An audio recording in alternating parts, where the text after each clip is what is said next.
Bienvenue dans le podcast Agilou, le podcast de l'ESS et de celles et ceux qui la font. Bonjour et bienvenue dans le 4e épisode du podcast Agilou. On est toujours à la Ciergerie, l'espace de coworking où je travaille et que nous avons évoqué lors de l'épisode précédent. Et nous rejoint pour cette discussion Kevin Guillermin. Bonjour Kevin. Bonjour. Alors avec Kevin, ça va être un challenge puisque c'est la personne que je connais le moins des 4 personnes qui ont défilé derrière ce micro jusqu'à maintenant. Et en plus, on n'a pas vraiment travaillé ensemble puisqu'on s'est croisés à des occasions plutôt politiques en plus. Parce que la première fois qu'on s'est croisés, c'était pour un événement ESS de la métropole de Lyon au Halles de la Martinière. Exact. Et on va te définir pour ton activité précédente, Kevin, pour refaire les présentations, à savoir que tu fais partie des fondateurs du GRAP, le groupement régional pour une alimentation de proximité, qui est une coopérative. Est-ce que tu peux nous en dire un peu plus ? Donc, GRAP, c'est un groupement coopératif, donc une coopérative qui fédère des acteurs dans l'alimentaire durable à Lyon et en région Rhône-Alpes. C'est aussi une coopérative d'activité et d'emploi, donc une coopérative qui permet d'héberger des porteurs de projets, de leur donner accès à un statut qui s'appelle entrepreneur salarié associé. Et donc, c'est un groupe qui fédère 65 activités économiques autonomes dans le champ de l'alimentation durable en Rhône-Alpes, et qui leur donne accès à un bouquet de services mutualisés de comptabilité, de paye, de fiscalité, d'accompagnement, conseil, d'informatique, de logistique. Et si je me souviens bien, une aventure qui a commencé en 2010 à peu près. Alors, 2010, c'est plutôt la préhistoire. 2010, c'est D'accord. l'ouverture d'une épicerie qui s'appelle Trois Petits Pois, qui est l'activité fondatrice de GRAP. Et la naissance de GRAP en tant que telle, c'est fin 2012, Ok. novembre 2012. Très bien. Donc j'ai dit, on va te définir selon ta précédente expérience, puisque tu n'es plus au GRAP aujourd'hui, et tu es plutôt en transition. Donc ce sera intéressant d'y revenir du coup, mais je préfère situer les choses tout de suite. Et l'autre chose qui va changer par rapport aux autres invités, c'est que jusqu'à présent, j'ai eu des invités qui n'étaient pas vraiment issus de l'économie sociale et solidaire au sens strict du terme. Ce n'est pas ton cas. Donc, c'est une autre partie de l'introduction qu'on peut squeezer. C'est que tu as créé une activité dans ce champ-là, que tu maîtrises plutôt bien les dimensions de ce champ-là de l'économie sociale et solidaire, et voire même que tu l'as alimenté par ton activité, par ton implication en général. Mais le principe du podcast Agilou, c'est de savoir comment tu en es arrivé là et pourquoi tu en es arrivé là. Et on va partir très loin, puisqu'on va partir dans l'enfance. Et on va commencer par ça. C'était quoi l'enfance de Kevin ? C'est-à-dire, c'était quoi les sons, les couleurs, les ambiances, les odeurs du petit Kevin ? Et ben moi, j'ai mes souvenirs d'enfance, un peu, c'est comme un peu les souvenirs d'un chien. C'est-à-dire, je me rappelle de rien. Je me rappelle de très peu de choses. C'est comme un chien qui court. Il est tout dans sa course. Ben, moi, je crois que j'étais totalement dans mon enfance. Donc, j'en déduis que c'était plutôt une enfance qui s'est bien passée. Donc, j'ai peu de souvenirs de ma vraiment petite enfance. Mais voilà, c'était une enfance sans histoire, je crois. Ok. Il Plutôt. n'y a pas un jouet ou un dessin animé qui pouvait être... dont tu te souviens encore aujourd'hui, même comme d'un flash ? Et non, moi j'avais une mère prof, donc du coup j'avais pas le droit de trop regarder la télé. Ok. Donc j'avais le droit de regarder un peu la télé le dimanche. J'avais le droit de regarder Stade 2, j'avais le droit de regarder Téléfoot, mais Ah, un peu de sport quand même. voilà, mais pas trop le droit de regarder la télé. Non. Ok. Donc une enfance heureuse, et c'est déjà pas mal parce que ne pas avoir de ce souvenir d'enfance parce qu'on a l'impression d'avoir été à fond dans son enfance, c'est quand même pas donné à tout le monde en réalité, donc c'est déjà pas mal. Et après l'enfance, il y a l'adolescence qui est une période un peu moins, où on s'épanouit un peu moins en général, même si on a qui le vivent bien. Et du coup, on a à l'adolescence l'ouverture au monde, c'est-à-dire qu'on commence à s'ouvrir et à comprendre qu'il y a un monde au-delà de chez papa et maman, qu'il y a un monde au-delà de l'école et qu'il se passe des choses. Toi, c'est quoi le premier souvenir un peu d'actualité marquant qui t'a fait dire, OK, je suis pas tout seul. Euh, alors mes tout premiers souvenirs d'actualité, c'est des souvenirs d'enfance, mais du coup c'est des souvenirs où j'y comprends rien. Donc mon premier souvenir, je pense, d'actualité, c'est la chute de Ceausescu en Roumanie. Donc je pense que ouais, j'ai à peu près 8 ans. Mais c'est un souvenir visuel, en fait. C'est voilà, ce drapeau avec le rond découpé au milieu. C'est ces images de Ceausescu, là, un peu, avec une image un peu baveuse, on dirait un peu un Verdâtre. snuff movie, un peu. Et ensuite, moi, on va dire ma première connexion réelle avec l'actualité, avec la politique, c'est plutôt les grandes grèves de 95. Ok. Donc, moi, je viens d'arriver au lycée. J'ai pas encore tout à fait 15 ans. Les grèves du gouvernement Juppé. Voilà. Et donc là, je me retrouve à faire grève, à aller manifester avec mes copains, à taper sur des bidons, alors que en fait, j'ai pas encore bien compris ce qui se passe. Encore une fois, encore un peu jeune. Et si on parle peut-être de ma première vraie émotion politique forte, c'est un peu plus tard, plutôt jeune adulte. Et c'est le Forum social européen de Florence. Donc Ok. là, c'est en 2003, j'ai plutôt 22 ans. Et là, ouais, je vis un truc un peu fort. Donc le contexte, c'est la guerre en Irak. Donc il y a le forum, c'est un peu la grande époque altermondialiste des forums sociaux européens. Moi, on va dire politiquement parlant, c'est un truc qui m'a un peu construit, Ok. un peu issu de cette génération altermondialiste.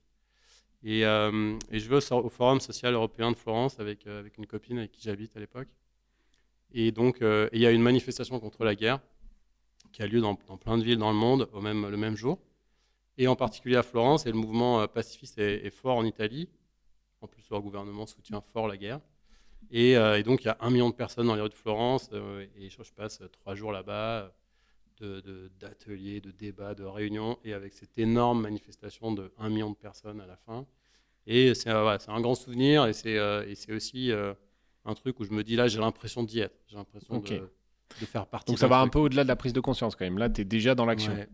En tout cas, disons que ça commence à faire quelques années que je lis un peu les journaux. Et jusqu'ici, j'avais un peu l'impression d'être passif, d'être spectateur, Ok. de lire les choses dans les journaux.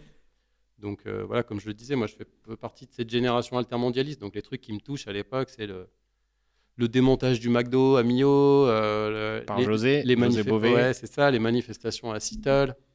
Et donc à chaque fois, je me dis, bah moi je suis comme un con à réviser mes concours ou à réviser mes examens. Et puis en fait, Qu'est-ce que j'ai fait, quoi, qu'est-ce que vraiment? je fous, quoi? Qu'est-ce que Ouais. je fais là? Et voilà, donc quand je vais à Florence, j'ai un peu l'impression pour la D'en première être. fois d'en être. Ok. C'est ça. Ok, on reviendra à cette période-là à un moment donné, mais c'est intéressant parce que du coup, le but en traçant le portrait de toutes les personnes qui passent derrière ce micro, c'est de trouver aussi les déclics qui font que ce qu'elles sont ou ce qu'elles font aujourd'hui, en réalité. Donc, intéressant pour la suite. Et du coup, et pour faire écho à ce qui s'est dit juste avant, vous vous êtes croisés, mais vous n'êtes pas parlé, mais l'invitée précédente, Agnès, a parlé de Ceausescu aussi Comme premier comme souvenir. ouais, souvenir. Elle parlait plutôt des faux charniers de l'époque Ceausescu, mais comme quoi, il n'y a pas de hasard, cette génération qui est née entre 80 et 85 ou 90 est marquée par la même chose. Moi, je m'attendais à ce que tu me dises, bah, comme c'était les foot, l'élimination de la France par la Bulgarie sur un but de Kostadinov et qui fait pas le mondial 94, mais bon, Ça marche aussi, ça marche aussi. Ça, c'est un drame, mais moins social. ouais, c'est C'est ça. moins social comme drame. Ça a moins contribué à me politiser, on va dire. Je comprends, je comprends. Et du coup, pendant ton adolescence, c'est quoi le son de ton adolescence? J'y reviens un peu, mais parce que je le demande un peu à tout le monde, c'est quoi ton artiste, ton album ou ta chanson un peu de référence? Ou peut-être qu'il y en a deux, parce que Agnès, qui passait là précédemment, a parlé du début de l'adolescence et de la fin de l'adolescence, et elle est passée de Céline Dion à Matmata, pour te donner un ordre d'idée. Donc, sens-toi libre de parler de tout. Et ben donc, parce qu'il faut dire déjà pour commencer que moi je viens d'une famille où on n'écoute pas de musique, très peu de Ah, musique. Donc ok. j'ai pas une grande culture musicale qui m'est léguée par mes parents. On léguait beaucoup d'autres choses d'un point de vue culturel, mais pas ça. Donc je me construis peut-être un peu plus tout seul cette question. Mes premières émotions musicales, c'est l'Eurodance. Donc ouais, L'Eurodance. j'ai un petit plaisir coupable, un petit Ah, guilty pleasure pour ok. l'Eurodance. Et donc voilà, c'est des souvenirs de voyages de classe. Donc dans Ok. les années, la grande époque de l'Eurodance, c'est 92-93. Ok. Et après, donc quand je suis au lycée, là c'est plutôt une époque rock post-grunge, on va dire. Nirvana. Voilà, donc Nirvana. Moi, je fais partie des ados qui découvrent Nirvana quand ils n'existent plus. Mais j'ai quand même passé beaucoup de temps à écouter ça. Donc je dirais, voilà, l'album de mon lycée, c'est l'Unplugged de MTV Ok, de Nirvana.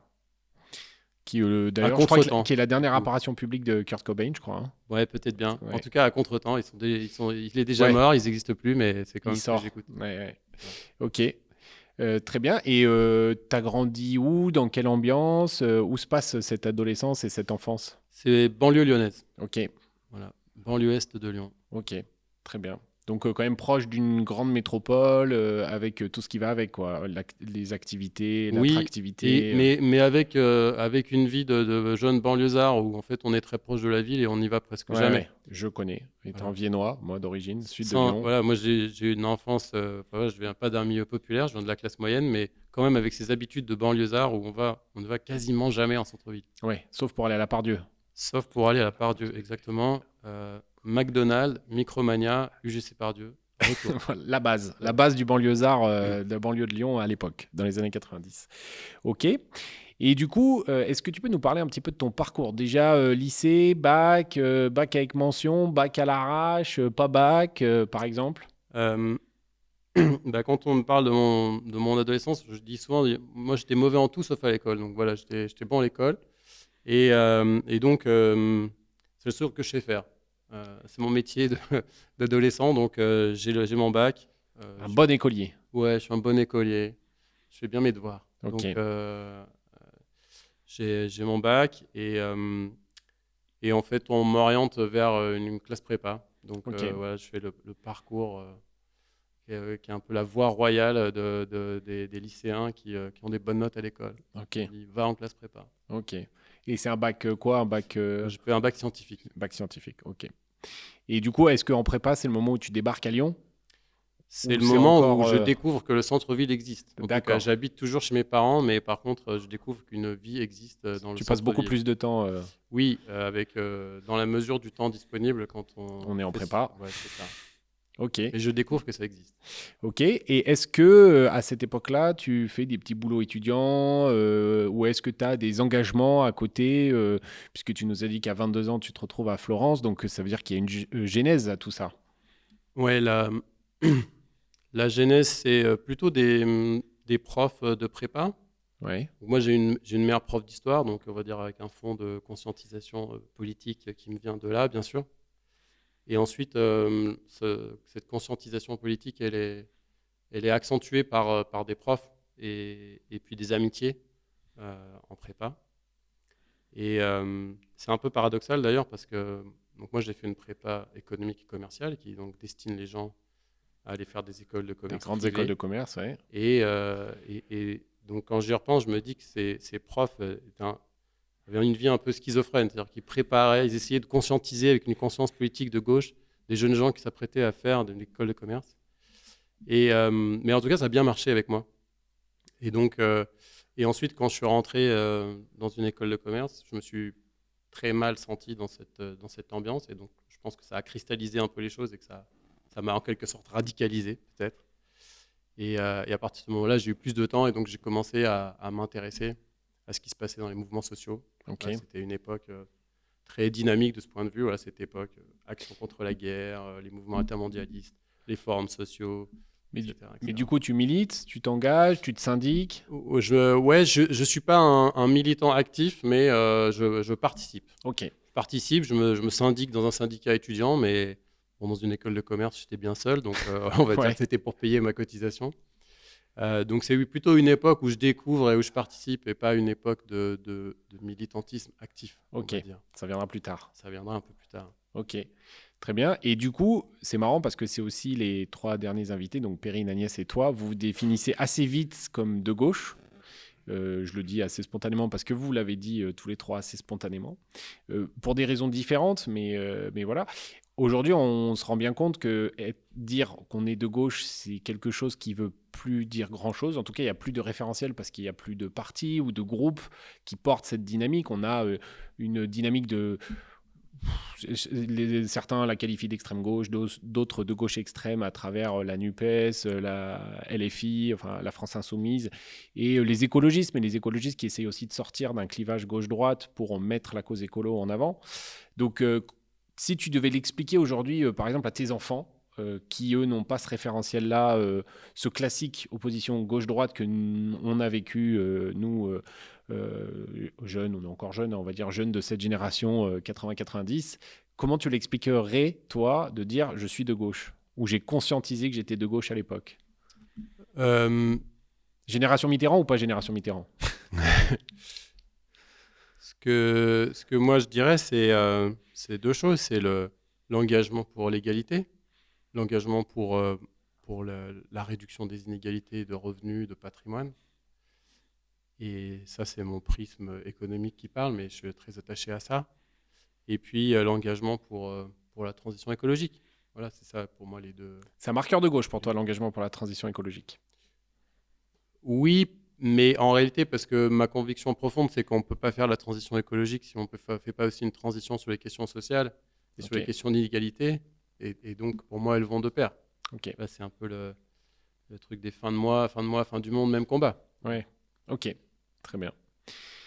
Il y a une autre chose, on en a parlé avec Perrine, c'est que les mouvements gauche-droite se sont créés, ou cette opposition s'est créée beaucoup à l'époque de la Révolution, et c'était une forme d'opposition entre l'universalisme de certains courants et le local de l'autre, puisque c'est comme ça que sont nées la gauche et la droite à la Révolution. C'est les mouvements de gauche étaient des mouvements universalistes qui allaient voir un peu ce qui se passait ailleurs, et les mouvements de droite, ou les premières apparitions des mouvements de droite, c'était quelque chose d'hyper local. Et c'est marrant parce qu'aujourd'hui, tu milites quelque part pour une alimentation locale. Donc, c'est comme s'il y avait un espèce de renversement, puisque les mouvements de droite sont allés chercher des modèles économiques développés ailleurs, le capitalisme, notamment développé aux États-Unis, alors que la gauche est revenue au niveau local en allant chercher de l'économie locale, la promotion de cette économie locale. Aujourd'hui, ce qu'on traduit à travers la relocalisation des activités industrielles, par exemple. Et ça t'inspire quoi, ce paradoxe de dire que la gauche est née d'un universalisme pour aujourd'hui revenir au local et que la droite a fait le mouvement inverse? Et bien, c'est à quoi ça me fait penser. J'avais entendu à la radio il y a quelque temps un penseur, je ne sais pas quelle était sa discipline exactement, anglais, je crois, et qui faisait une distinction entre, il disait, bah, maintenant, il y a l'élite mondialisée qui est partout chez elle, ou qui est de nulle part, et puis il y a les autres qui sont de quelque part. Et ce truc-là m'avait beaucoup touché, et en tout cas, je ne me sens pas en phase, je ne me sens pas aligné avec une gauche qui revendique, une sorte qui exalte, une sorte d'état d'esprit sans attache, je suis partout chez moi. Je crois important. Ce que des fois on qualifie d'entrepreneuriat en fait. Je crois que c'est important de cultiver ces questions d'attache, d'ancrage dans un territoire, une terre, même si quand on utilise des mots comme ça, on a une sorte d'inquiétude quand on est de gauche, en tout cas, de ne pas tomber dans un truc un peu réactionnaire. Oui. Le travail famille-patrie, il est vite, il est pas loin quand on part sur ces thèmes, mais je crois que c'est important d'arriver à faire ça. En tout cas, ça me semble être un enjeu de l'époque. Ok. Et du coup, pour reprendre le fil de ton parcours, comment à 22 ans, on se retrouve tu es encore en école de commerce à ce moment-là? Ouais. On est en école de commerce et au Forum social européen à Florence. Comment ça se fait?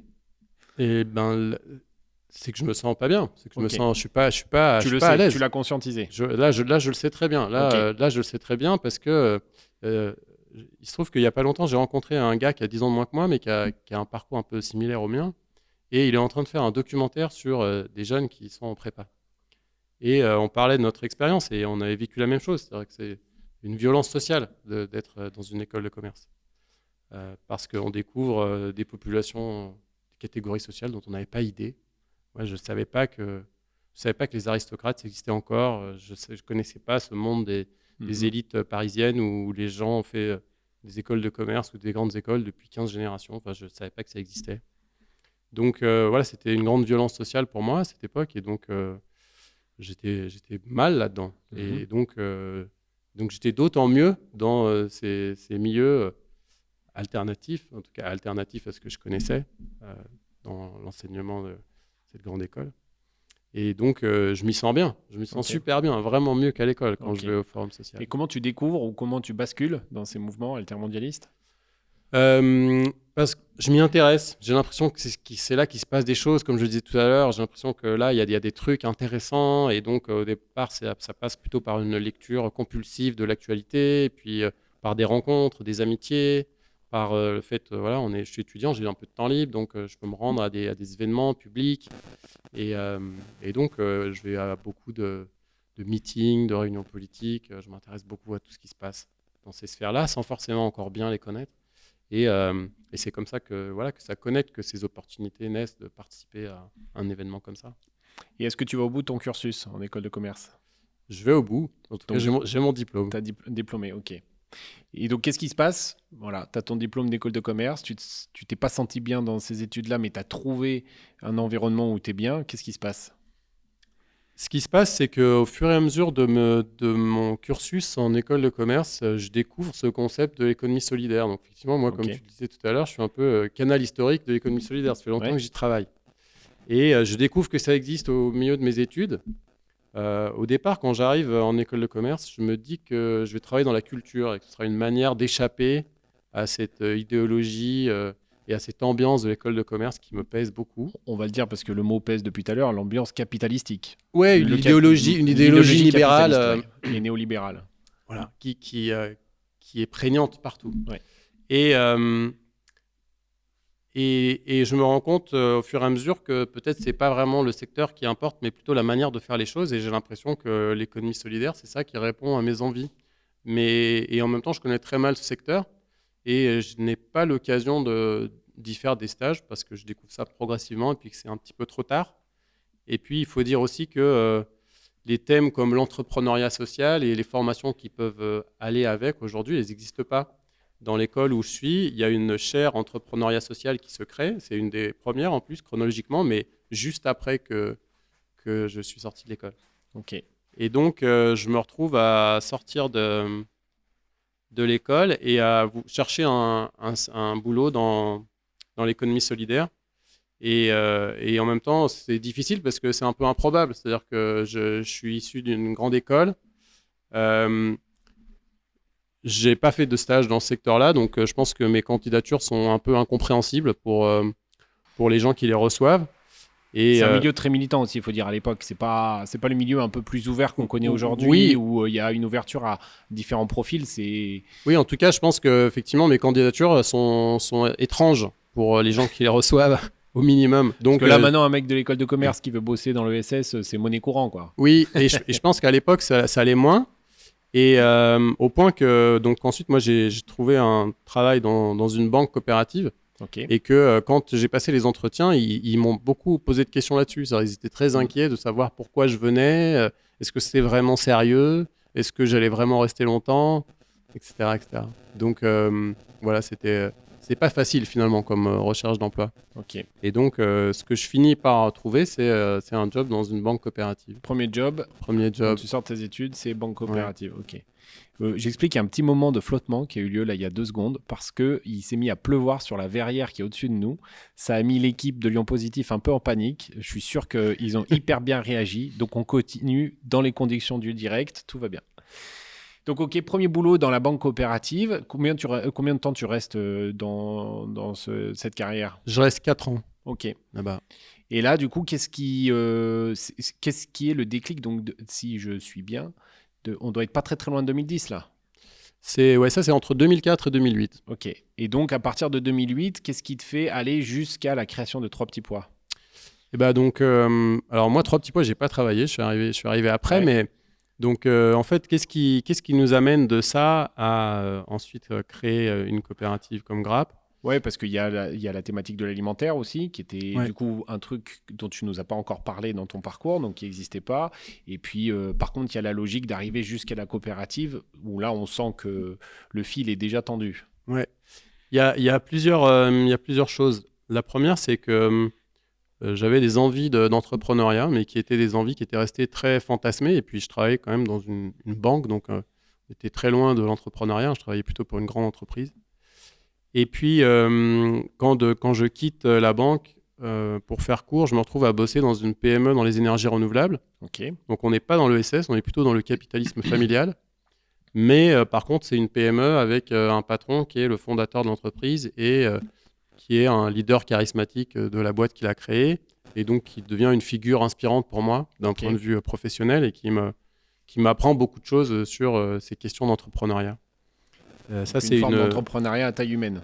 Oui, et puis déjà d'entrepreneuriat tout court, c'est-à-dire que finalement c'est le premier entrepreneur que je croise de ma vie aussi, le premier vrai, je veux dire, en dehors peut-être des profs. Donc déjà c'est une figure inspirante que je vois au quotidien. Et puis d'autre part, il y a plusieurs choses qui me connectent avec ensuite ce qui deviendra, on va dire, mon futur monde professionnel, celui des coopératives d'activité et d'emploi et de l'alimentaire. C'est que donc, quand je suis sur la fin de mon job dans la banque, je commence à m'ennuyer un peu et je décide de passer à mi-temps et de faire une reprise d'études. Et puis, donc, je fais un master 2 recherche en sociologie des organisations et je vais le faire sur une coopérative, une CAE qui s'appelle Oxalis et une coopérative d'activité et d'emploi. Et je le fais sur la prise de décision dans les entreprises démocratiques. Donc ça me connecte avec ce monde-là que je découvre. Je ne savais pas que ça existait, coopérative d'activité et d'emploi. Et ça m'ouvre aussi des rencontres, des parcours. J'interroge des gens pour les besoins de mon mémoire, qui me racontent leur vie pendant 2 heures. Et je me dis, waouh, les fameuses sources primaires. Ça a l'air super. Ouais. Ils ont l'air d'avoir une vie de dingue. J'ai envie de vivre cette vie. Donc voilà, ça me stimule beaucoup. Et puis, dans la même période, il y a aussi une rencontre plutôt sur le champ de la sphère bénévole militante, où je rencontre des personnes autour d'un projet de créer une association qui, ensuite, elle, ferait émerger des projets d'entreprise dans le champ de l'économie solidaire et de la transition écologique à Lyon. Et ce projet, il n'a pas marché, il n'a jamais trouvé son modèle économique, mais ça a été un creuset de rencontres. Et parmi ces rencontres, il y a tous les gens qui ensuite vont créer Grab quelques années plus tard. Et puis, il a créé quelques activités quand même, dont 3 petits pois. Voilà, et tout part de là. Qui existe toujours, qui est toujours ouvert dans le 7e. C'est ça. Donc ce projet, il émerge, enfin, le concept, l'idée vient en 2009, il ouvre en 2010, donc ça fait 14 ans. Et il existe toujours, et de cette épicerie naîtra la coopérative Grab, et de cette association qui est à l'origine de cette épicerie naîtra le creuset de rencontres qui donnera ensuite la coopérative Grab. Ok. Ben, c'est un beau fil, on l'a bien entendu. Et du coup, tout au long de ce parcours, c'est aussi une question que je pose un peu à tout le monde, quel est, à ton avis, l'échec le plus marquant pour toi? C'est-à-dire, quand je dis ça, c'est pas l'échec humiliant ou quoi que ce soit, mais l'échec qui t'a donné le plus d'enseignements dans ce parcours-là. Alors, dans le parcours qui précède Grab, tu veux dire? Oui, ou même depuis, parce qu'on ne va pas avoir besoin de trop revenir sur Grab. Je m'explique, c'est parce qu'il y a de la documentation, c'est une structure qui est connue, etc. On y reviendra évidemment tranquillement, et puis en plus, c'est plus ton actualité, donc c'est aussi pour continuer à parler de ton parcours et de tracer un fil jusqu'à aujourd'hui. Mais ça peut comprendre Grab, mais tout au long de ton expérience, tout au long de la construction de ce parcours qui est typique ESS presque, j'ai envie de dire, ouais, il y a forcément un moment donné, enfin, le mantra, il n'y a pas d'échec, il n'y a que des apprentissages, enfin, ces phrases-là, c'est à la fois vrai, à la fois pas vrai, mais réalité, ça peut l'être aussi. Ce que je dirais, c'est... Et t'inquiète pas, après, il y a la question sur l'exploit. Donc, dans un des projets auxquels on a participé, dans le cadre de Grab, il y a eu une crise de gouvernance, c'est une crise relationnelle avec les personnes avec qui on avait monté un des projets. Et ça a été très dur. C'était très dur humainement. C'était quoi, un peu des grosses disputes un conflit à la fois qui devient un conflit de vision, qui devient une crise de confiance, qui devient une crise de gouvernance où la prise de décision est paralysée dans le projet. Et ça devient aussi des problèmes interpersonnels. Et c'était dur, c'était très dur à vivre. C'était aussi une grosse désillusion par rapport à ce qu'on avait imaginé que ce projet serait.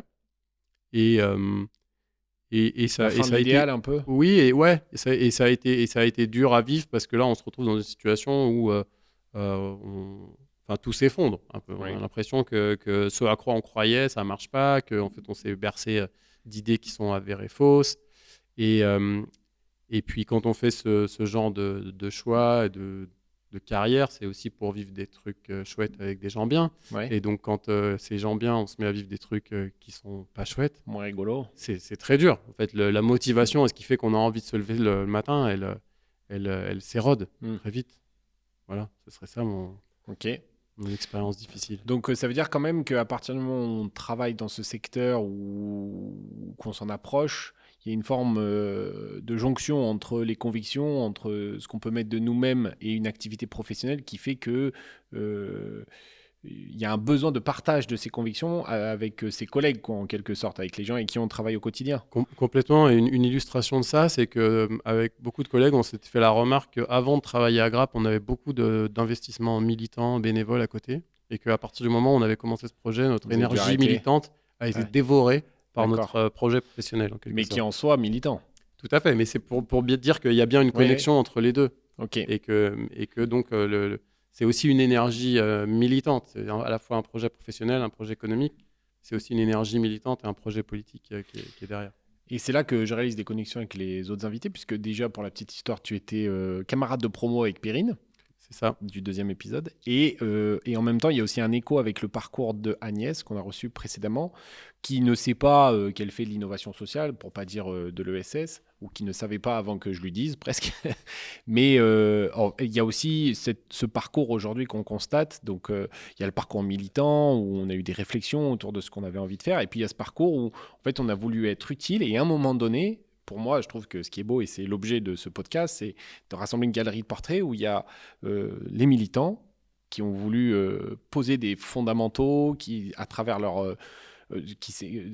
à travers une activité qui est le prolongement de leurs convictions, en fait. Et puis de l'autre, il y a ceux qui connaissaient pas trop ce secteur-là, mais qui ont voulu se rendre utiles, quoi, et qui ont voulu avoir une réflexion sociale utile. Et à un moment donné, tout ce beau monde s'est rencontré. C'est un peu ça, aujourd'hui, moi, je trouve le charme de ce secteur de l'ESS, l'économie sociale et solidaire à Lyon, c'est qu'aujourd'hui, on a cette espèce d'assemblée composite où il y a aussi des gens qui sont pas venus par idéologie.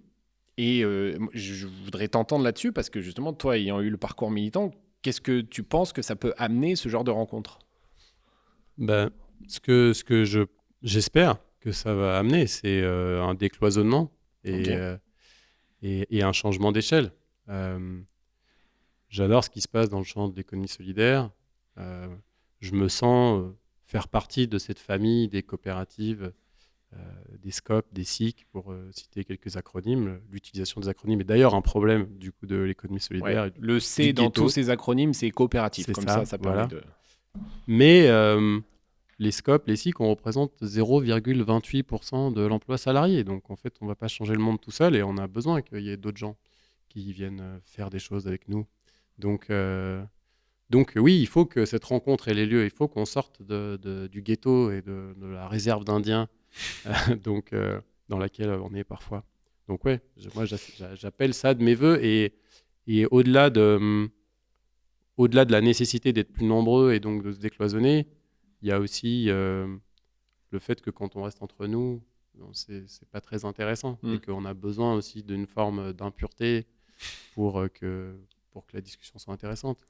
C'est un peu la raison d'être de ce podcast, comme je te l'expliquais quand on l'a préparé. Oui, il y a toujours du travail de préparation. Mais l'idée de ce podcast, c'est justement d'essayer, parce qu'on sent bien que l'ESS, au sens strict du terme, est à la croisée des chemins aujourd'hui. On le sent bien que les mouvements qui sont censés l'incarner, on connaisse des débats forts. On va parler de ce qui peut se passer au mouvement Impact France et ceux qui sont sortis pour créer le MoveS, le nouveau MoveS, je ne sais pas comment on pourrait le dire, mais voilà. Enfin, on sent qu'il y a des tensions et un débat très fort justement sur est-ce qu'il faut ouvrir ou pas, puisque en gros c'est ça la question, est-ce qu'il faut assouplir l'agrément ESUS que les entreprises demandent pour être des entreprises du secteur l'ESS, ou au contraire, est-ce qu'il faut garder ça pour que ce soit la boussole et que toutes les autres entreprises tendent vers cet objectif-là. Bref, il y a un vrai débat. C'est la raison d'être de ce podcast, c'est de montrer que il faut alimenter en idées aujourd'hui, enfin, il faut rechallenger ce modèle-là. C'est aussi parce qu'on arrive au terme d'un cycle avec les 10 ans de la loi sur l'ESS, de la dernière loi sur l'ESS, qui est la loi Hamon, qui date de 2014.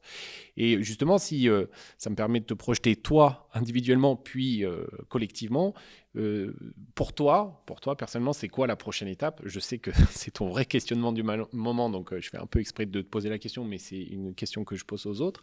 Et c'est quoi l'avenir pour toi, Kevin, dans ce champ-là, on va dire, au sens le plus large possible du terme. Et à ton avis, c'est quoi aussi l'avenir du mouvement, même si tu as commencé à l'amorcer? Alors l'avenir pour moi, je ne sais pas, parce que comme tu l'as dit allusivement au début, je suis dans mon année de césure, comme font les étudiants. Donc je suis dans une phase de transition et Sauf que tu es un étudiant avec des enfants, quoi. Voilà, c'est ça. La suite, je la connais pas et je me donne le temps pour l'imaginer. Ouais. Ce que je cherchais en particulier avec cette année de transition, c'était le temps libre et disponible que j'avais perdu pendant ces 10 dernières années, qui ont été freinées, passionnantes, mais freinées. Et donc, j'intuite que la créativité naîtra du vide et d'un peu d'ennui. Donc, il faut que j'essaie d'organiser pour l'instant le vide et l'ennui pour... T'essayes de t'ennuyer. Voilà, j'essaie de m'ennuyer un peu plus qu'avant. Donc, sincèrement, je ne le sais pas. Ok. Par contre, ce que je sais à peu près, c'est qu'il y aura des mots-clés comme Lyon, transition et coopération. Voilà, Ok. ça c'est à peu près sûr. Ça va. Sur l'avenir du mouvement, vaste question. Moi, j'appelle de mes voeux une sorte d'alliance entre, on va dire, une économie marchande de proximité et l'économie solidaire et les coopératives canal historique. Donc, t'es un peu team Julia Fort. Non, en fait, ce que je veux dire, c'est que je pense pas que le débat et les solutions viennent du fait d'élargir les statuts à des sociétés commerciales. Mais par contre, je pense qu'il faut faire la distinction entre le capitalisme financiarisé, qu'il soit version CAC 40, multinationale ou start-up, et d'autre part, les petites PME du coin qui, en réalité, ne sont pas réellement insérées dans le capitalisme, qui sont dans une économie marchande, mais de proximité. En tout cas, ce dont moi je peux parler, c'est ce que je connais dans le secteur alimentaire. Là, en fait, pour moi, il y a des alliances très fortes à faire. Et dans Grapp, une des choses qu'on a essayé de tenir, même si c'est difficile, c'est de tenir ensemble le fait d'avoir à la fois des coopératives, au sein de Grapp, des vrais militants de la coopération, et puis des sociétés commerciales conventionnelles. C'est pas facile. On essaie de faire discuter ensemble des personnes qui n'ont pas tout à fait la même vision, entre des entrepreneurs avec une vision plus libérale des choses et qui se situeraient plutôt du côté de l'entrepreneuriat social, et puis des militants de la coopération qui sont plutôt d'obédience marxiste dans leur vision du monde.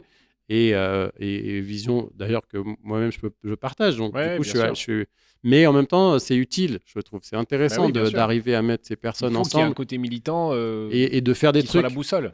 De faire des choses ensemble. Parce que si on veut construire un rapport de force qui nous soit un peu plus favorable, mais on peut difficilement rester tout seul. Donc il faut arriver à tisser des liens avec des personnes qui ne sont pas tout à fait comme nous, et qui en même temps partagent des visions du monde, des préoccupations écologiques, des préoccupations sur les questions des inégalités, et qui ont envie de faire des choses. Mais voilà, comment on y arrive sans se dévoyer? C'est pas facile.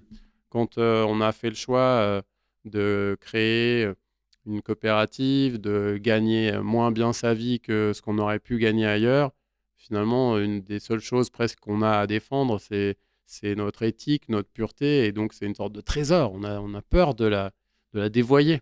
Et donc, c'est contre cette inquiétude qu'il faut arriver à lutter, à la fois tenir le projet politique et la vision qu'on a, et en même temps arriver à faire des choses avec les autres. Ok. C'est dur.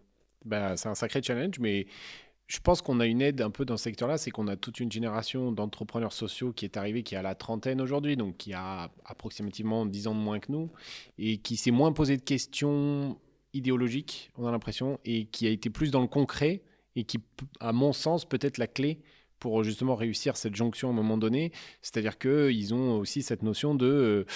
nous, on commence à être la génération vraiment galère, puisque nous, notre génération, on bénéficie encore de l'impact des 30 Glorieuses, même si on ne les a pas connues. On est la première génération à qui on a commencé à parler du chômage, pour qui le CDI à 35 heures était quand même le Graal, et qui était encore un repère. Et derrière nous, c'est des générations qui croient beaucoup moins à ça, qui déconstruisent ça un petit peu, et qui en même temps, du coup, il faut quand même qu'ils vivent, donc ils trouvent des solutions pragmatiques, enfin en tout cas c'est mon analyse. Et du coup, on a cette génération d'entrepreneurs sociaux qui a la trentaine aujourd'hui, qui ont monté des activités très, très intéressantes, utiles, et en même temps qui reposent sur des modèles économiques, et qui, à mon sens, créent cette passerelle avec les PME locales, comme tu dis. Est-ce que toi, c'est quelque chose que tu ressens, ça ? Oui, et donc au risque de faire le vieux con parfois, on est toujours le vieux con de quelqu'un. On est toujours le vieux con de quelqu'un, exactement. Donc il vaut mieux l'assumer. Exactement. Donc je peux avoir des choses à redire sur justement la visée politique de tout ça. Est-ce que ça construit réellement? Est-ce que ça construit réellement comme alternative? Mais en revanche, je suis convaincu que c'est dans le faire qu'on trouve à la fois des solutions, mais surtout qu'on arrive à dépasser les clivages dans un contexte où les opinions politiques se polarisent énormément. C'est pas dans la discussion sur des opinions qu'on va arriver à se comprendre, oui, c'est sûr. mais plutôt dans le faire et dans le fait d'aborder nos problèmes sous des angles très concrets.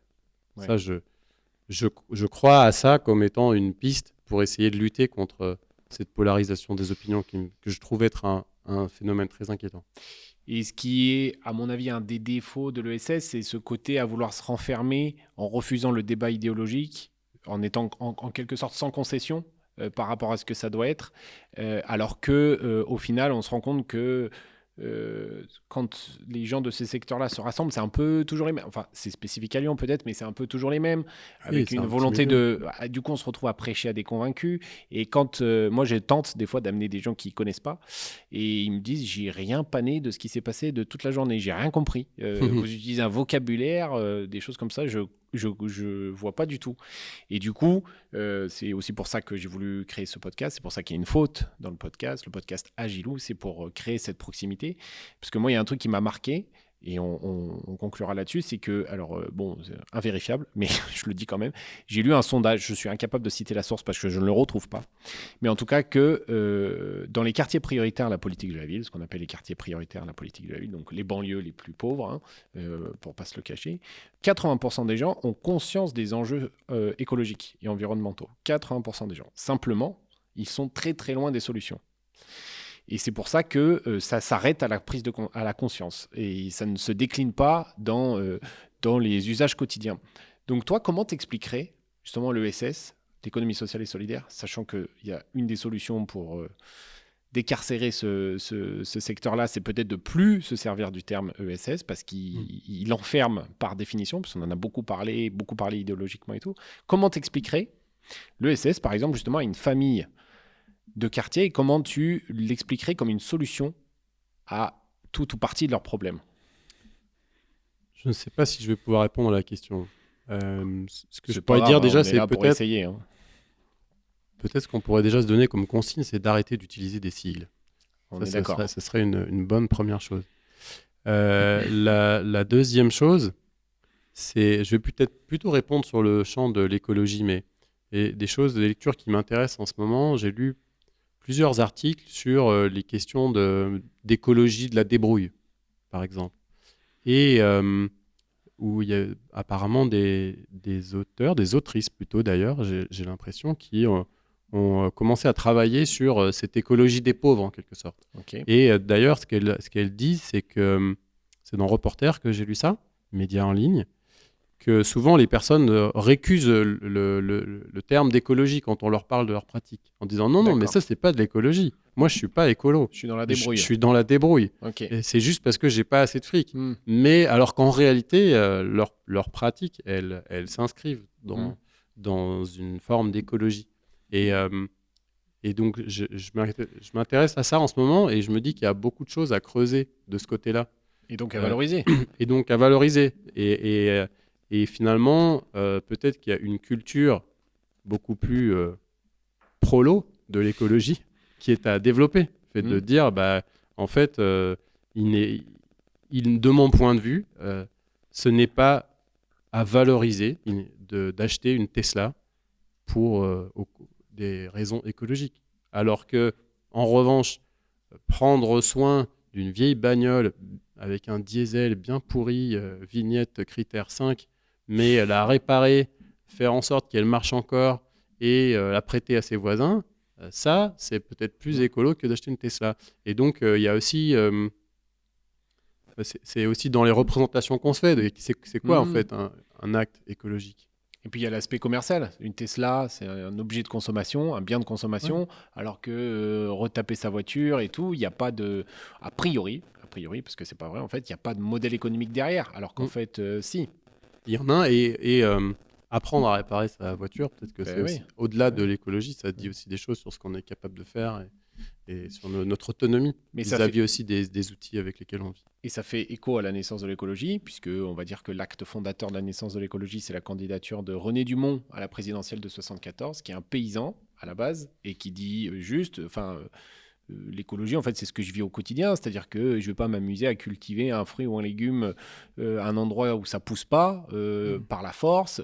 Je vais pas... où il y a aussi l'autre tradition, on voit bien le débat sur la viande en ce moment, par exemple, on a des grands-parents ou arrière-grands-parents qui mangeaient de la viande quand on tuait une bête à la ferme et qui n'avaient pas de la viande tous les jours sur la table.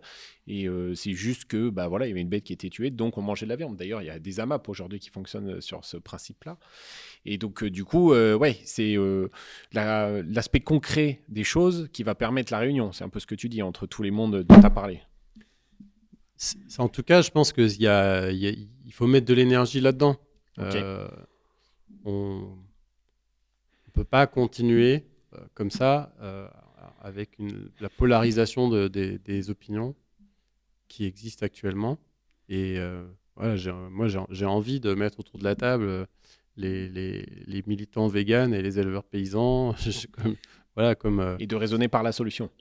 Oui, c'est ça, et de discuter autour de ce qu'on fait ensemble et de ce qui nous rassemble. Et ce qui est difficile là-dedans, c'est comment on arrive à tenir une exigence politique qui ne soit pas juste un nivellement par le plus petit dénominateur commun, mais plutôt le plus grand rassembleur. Et comment on arrive à faire des choses ensemble. Ok.